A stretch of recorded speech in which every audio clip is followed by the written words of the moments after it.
Okay, here is our lesson on just the introductory stuff on solving inequalities. We've talked about what these are from our unit on the number system with learning about negative numbers, and we've been practicing how to put them on a number line. So I thought it would be good to get some of these things down on paper and some notes. So here we have just some symbols that we're going to see in inequalities, what they mean, and some examples. You guys have seen all of these except for these two are new this year for you guys. So the first one is the equal sign, and it means equal to. So for example, 2 is equal to 2. You guys know that.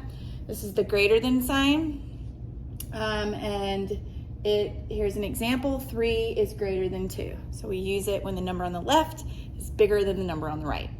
Then we have the less than sign, which is an example is 2 is less than 3. And we use this symbol when the number on the left is smaller than the number on the right. And then we have this one that looks just like the greater than symbol, but it has a line underneath. And this means greater than / equal to. And an example we use this with is when we don't know what something is. So we kind of say, well, you know, x could be greater than or equal to 3. So that means x could be 3 or anything bigger than 3. And then we have the less than symbol with the line underneath, which means less than / equal to. And we use this when we don't know a variable. I used y this time. That y is less than or equal to 3, meaning we don't know what y is, but y could be 3 or it could be smaller than 3. So then I have some kind of equations here where we use these different symbols to find out if the statement is true or false. So the first one I kind of did for you here. I have, is it true or false? And I have 4 plus x is equal to 12. And then I tell you, well, x is equal to 8. So what we do is we replace the x with 8, and we get 4 plus 8 equals 12. And that is true because the left side of the equation becomes 12, and 12 is equal to 12. So that's how we prove it. The left side was broken into 2 pieces, and we see when we put those 2 pieces together, it in fact is 12, so 12 is definitely equal to 12. Now the next one I thought I would do with you, this one says that 3g is greater than 15. Well, what would make this statement true? If I told you that g is 4.5 and we replace g with 4.5, we would say that 3, and we're going to replace it with this, times, let me get a green so you can see it, times 4 and 1/2, is that greater than 15, is it? Well, with our operations here, we got to remember to kind of convert this to an improper fraction and make this one a fraction. So they both kind of look the same. Gives us a good visual on how to solve this. So 2 times 4 is 8, and then 8 plus 1 is 9, so this becomes 9/2. And then if we finish this operation, it should be greater than 15. Well, let's see if it is. So 3 times 9 is 27. I hope you can see this on the board. I'm trying to do my thing where you see everything. So this becomes 27 over 2, and is that greater than 15?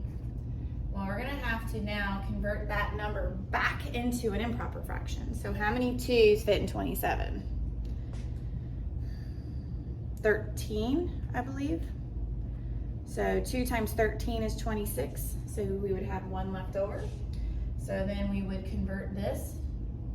I'm using a little arrow here. This would become 13 and 1/2 greater than 15.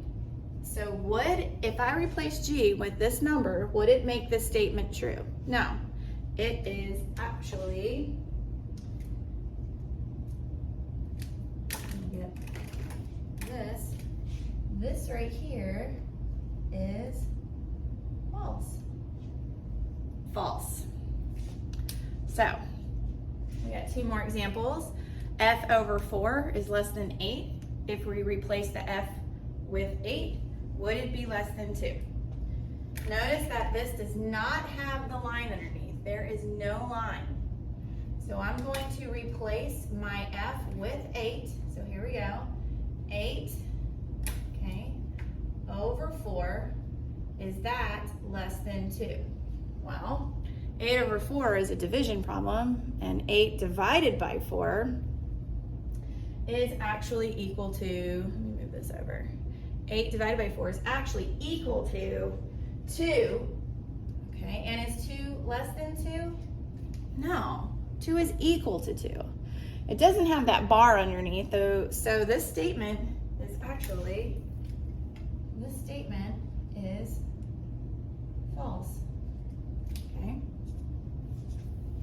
All right, let's try one last one with an equal sign and a decimal. So this is, you can see here where you have to have your fraction skills, your division skills, your multiplication, your addition, like all those operations we worked on at the beginning of the year and that you've been practicing in elementary school all help with this unit. So you got to remember all those skills.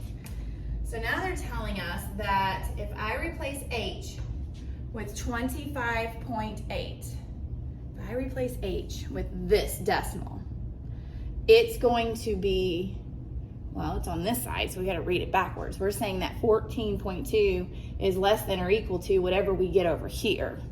So let's see if it is. So we're going to rewrite 14.2 is less than or equal to. Now we have to replace this h with this 25.8 minus 10.3.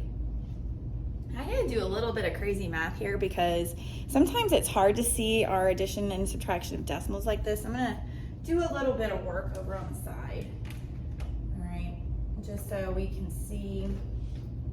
I'm gonna do it in maybe pink. I got my colors over here. So I'm gonna put my number on the left on top. So 25.8, and I'll put my number on the right on the bottom. 10.3, subtract. 8 minus 3 is 5. Bring down my decimal. 5 minus 0 is 5. 2 minus 1 is 1. So let's put all that together. So now that I know this side of my equation is 14.2 is less than or equal to, and I can replace this with this answer I got over here. So is that true? Is 14 and 2/10 less than or equal to 15 and 5/10? Yeah, it's true. I got a true equation finally. So this, in fact, is true. Now, if this had been 14.2, it would have been true as well because it has that bar underneath. So, and we will do more practice with this in class.